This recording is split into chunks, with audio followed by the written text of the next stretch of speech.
하나님 아버지 감사합니다. 오늘도 우리를 불러주셔서 찬양하며 말씀 가운데 거하게 하시니 감사합니다. 오늘도 주의 은혜를 바랍니다.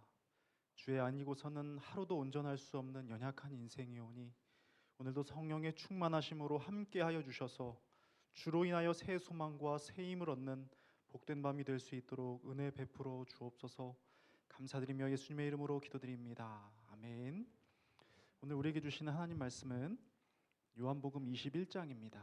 요한복음 21장 15절에서 17절까지 말씀인데요. 한 절씩 한 절씩 이렇게 교독하고 마지막 절 합독하시겠습니다. 그들이 조밥 먹은 후에 예수께서 시몬 베드로에게 이르시되 요한의 아들 시몬아 네가 이 사람들보다 나를 더 사랑하느냐 하시니 이르되 주님 그러하나이다. 내가 주님을 사랑하는 줄 주님께서 아시나이다. 이르시되 내 어린 양을 먹이라 하시고 또 두 번째 이르시되 요한의 아들 시몬아 내가 나를 사랑하느냐 하시니 이르되 주님 그러하나이다. 내가 주님을 사랑하는 줄 주님께서 아시나이다. 이르시되 내 양을 치라 함께 하시고 읽겠습니다. 세 번째 째 이르시되 이르시되 요한의 요한의 아들 아들 시몬아 시몬아 네가 내가 나를 나를 사랑하느냐 사랑하느냐 하시니 하시니 주께서 주께서 세 세 번째 번째 네가 네가 나를 나를 사랑하느냐 사랑하느냐 하시므로 하심으로 베드로가 베드로가 근심하여 근심하여 이르되 이르되 주님 주님 모든 모든 것을 것을 아시오매 아시오매 내가 내가 주님을 주님을 사랑하는 사랑하는 줄을 줄을 주님께서 주님께서 아시나이다. 아시나이다. 예수께서 예수께서 이르시되 이르시되 내 내 양을 양을 먹이라. 먹이라. 아멘. 아멘. 여러분 사랑 좋아하세요? 그래요. 사랑의 말이 됐든 생각이 됐든 아니면 행동이든 사랑이란 거 좋아하시나요? 그럼 좋아하는 만큼 하고 계세요? 어떤 분은 그러시더라고요. 내가 하는 건 별론데 받는 건 좋아해요. 여러분은 어떠세요? 주는 게 좋나요? 받는 게 좋나요?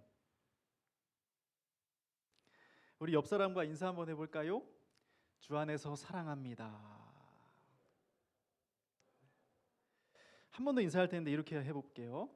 더 많이 사랑드리고 싶습니다. 더 많이 사랑드리고 싶습니다. 자, 어떻습니까?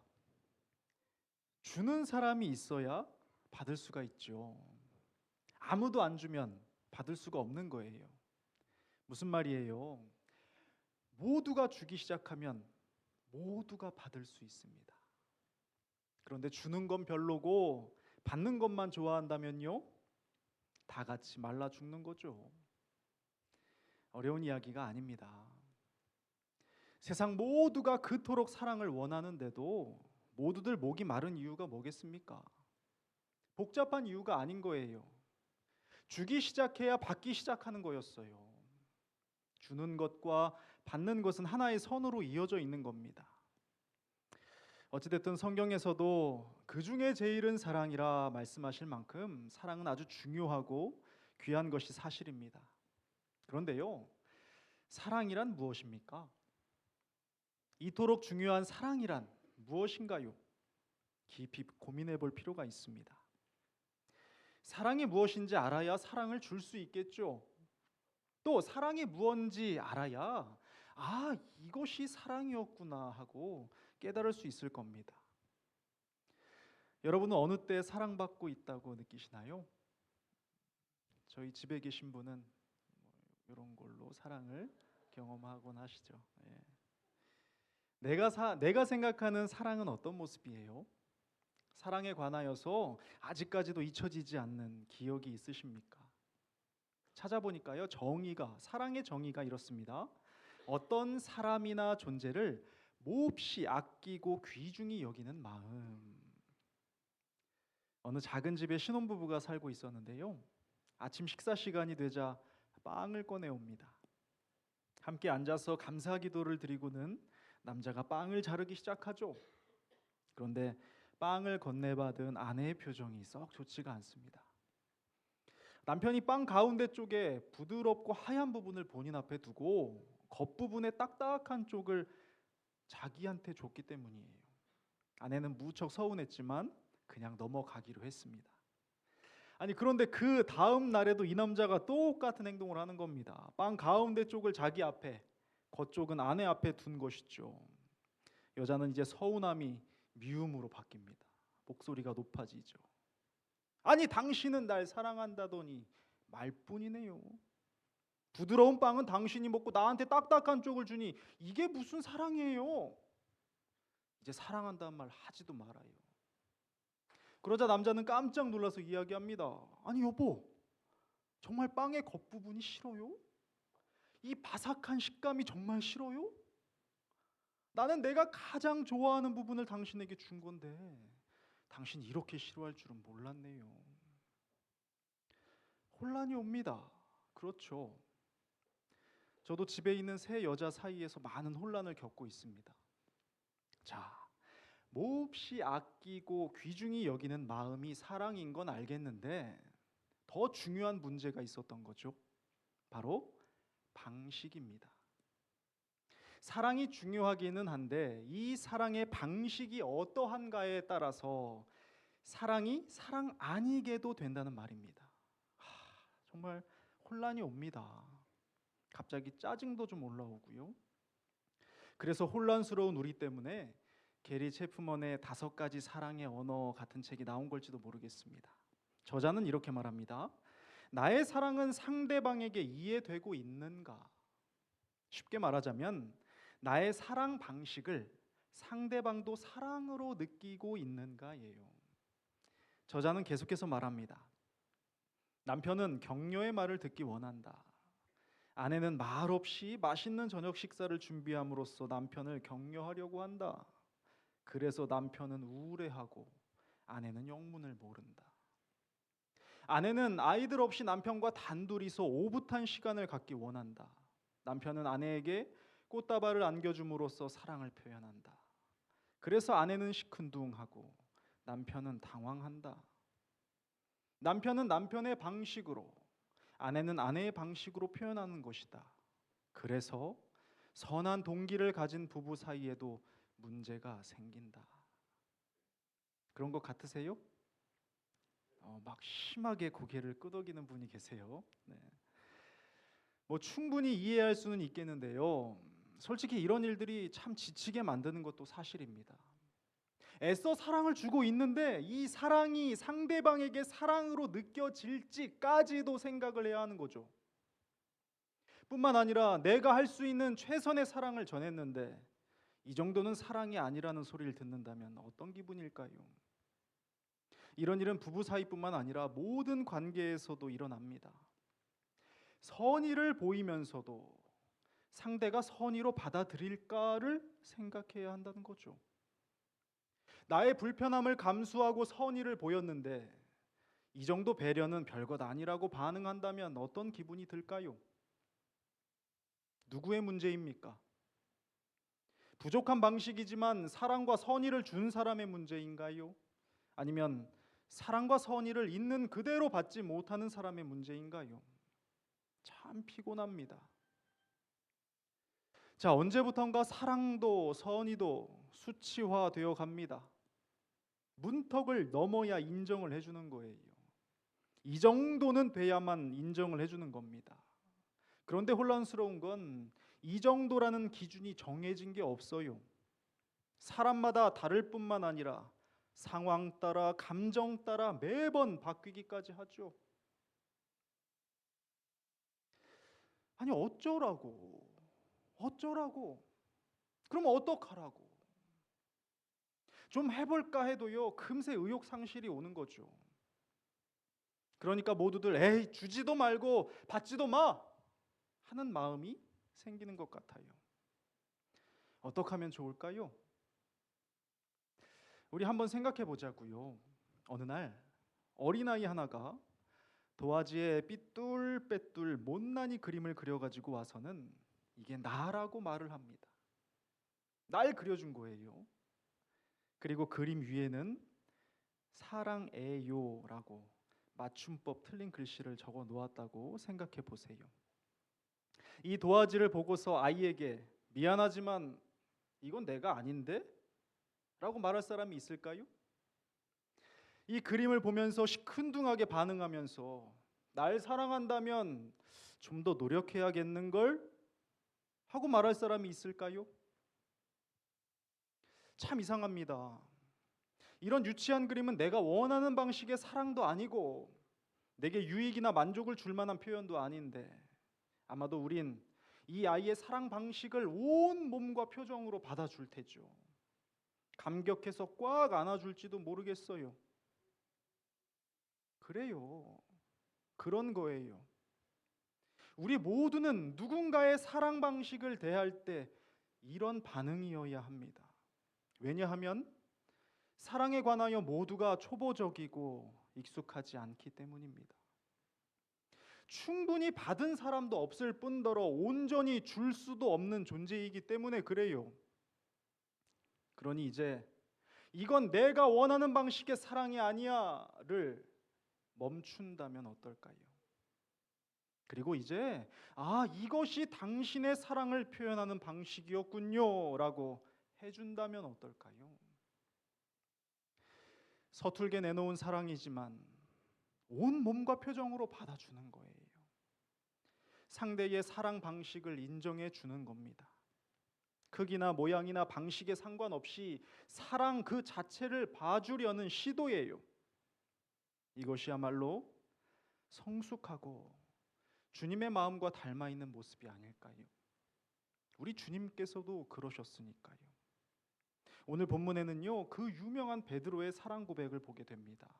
3번이나 반복되죠. 17절인데요.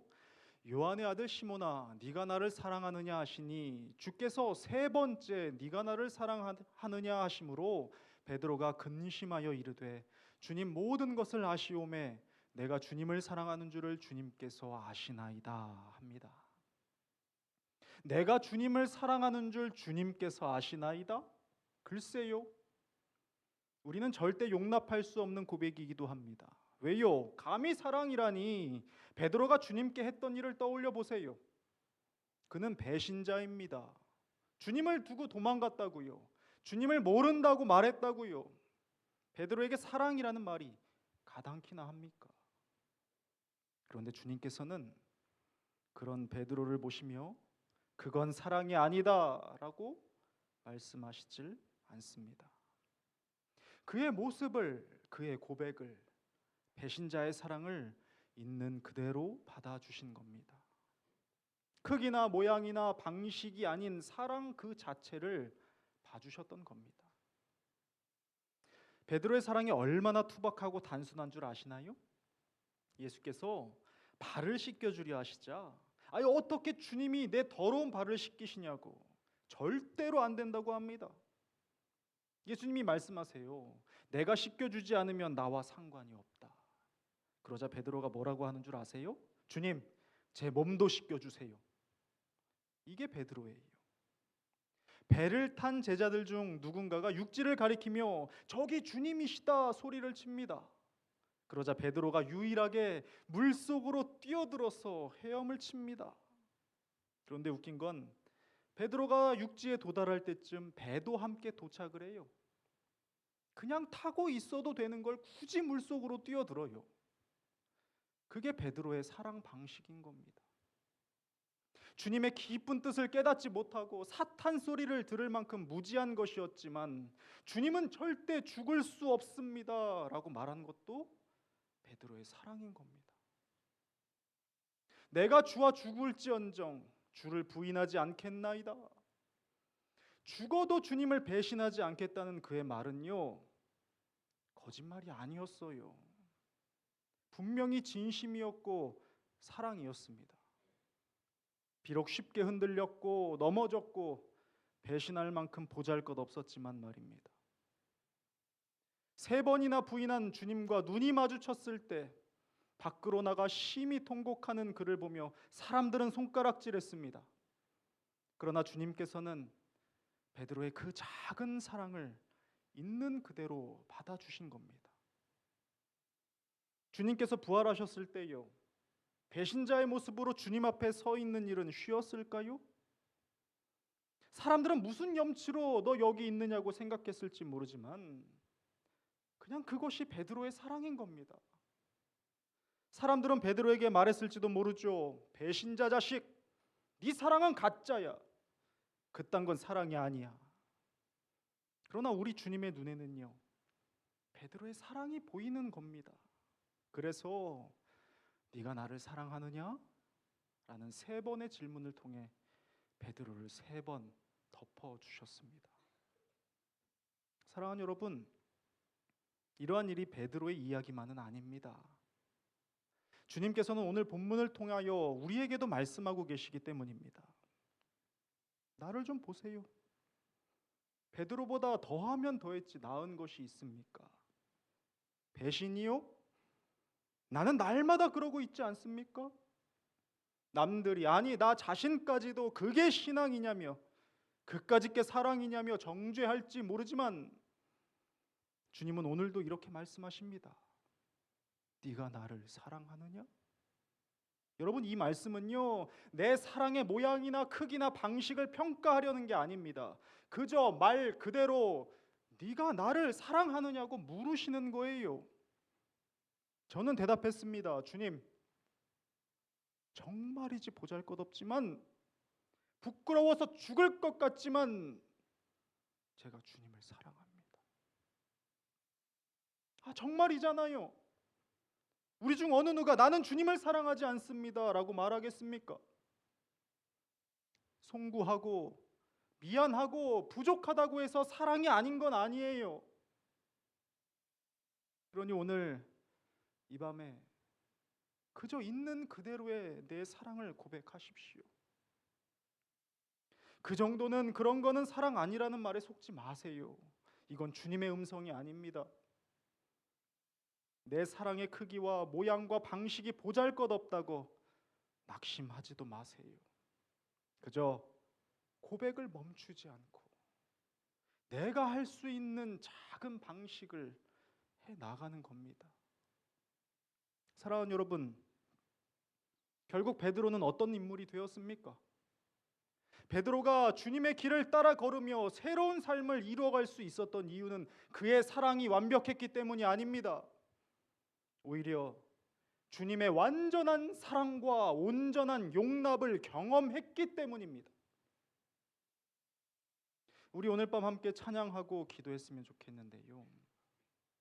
여러분, 잊지 마십시오. 우리 주님의 완전한 사랑은 나를 정죄하지 않으십니다. 우리 주님의 완전한 온전한 용납은 나의 보잘것없는 사랑까지도 발견해서 기뻐 받아주시는 분이에요. 우리는 먼저 주님의 이 깊고도 높은 사랑을 경험해야 합니다. 이 사랑에 대한 온전한 신뢰와 믿음을 통해서 우리는 성장할 수 있는 거예요. 나로 인함이 아니라 오직 은혜로 인해 주님의 뒤를 따라 걸을 수 있는 겁니다. 이 얼마나 안전합니까? 이 얼마나 따스합니까? 이 아름다운 신비를 이 밤 충만히 경험하시길 주님의 이름으로 축복합니다. 함께 찬양했으면 좋겠습니다.